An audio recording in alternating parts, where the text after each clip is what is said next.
So marami sa ating mga followers na nagtatanong kung pwede daw bang mag-file ng Declaration of Nullity of Marriage kapag matagal na silang magkahiwalay ng kanilang mga asawa.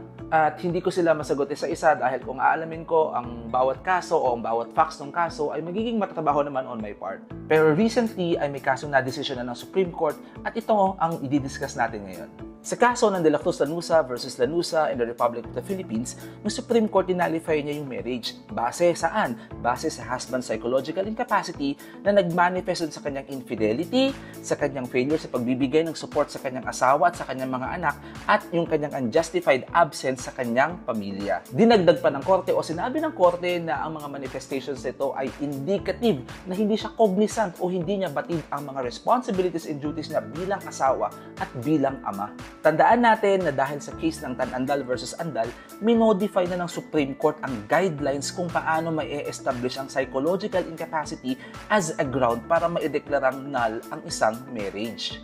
Sa Tan Andal case, sinabi ng Supreme Court na ang psychological incapacity ay hindi medical concept, bagkus ito ay isang legal concept. Hindi ito kailangan gamutin at ang root cause nito ay hindi kailangan i-clinically identify.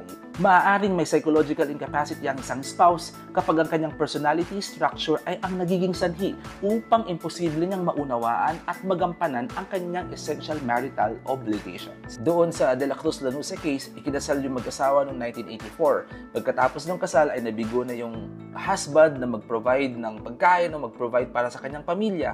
Late siyang umuwi sa kanilang tahanan dahil lagi siyang lumalabas tuwing gabi kasama yung kanyang mga barkada. Trinato na lang niya na ordinaryong occupant yung kanyang asawa dun sa kanilang tahanan at pumasok din siya sa mga illicit affairs. And in fact, nagpakasal pa nga siya ng 2 beses pagkatapos sila maghiwalay ng kanyang asawa.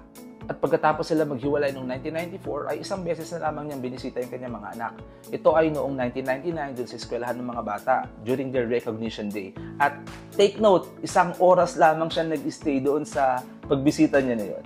Dito ay napatunayan din na yung husband ay mayroong personality disorder na na-develop niya noong bata pa siya at kinorelate nila ito sa kanyang inability na i-fulfill o gampanan yung kanyang essential marital obligations and yung kanyang obligasyon bilang ama sa kanyang mga anak.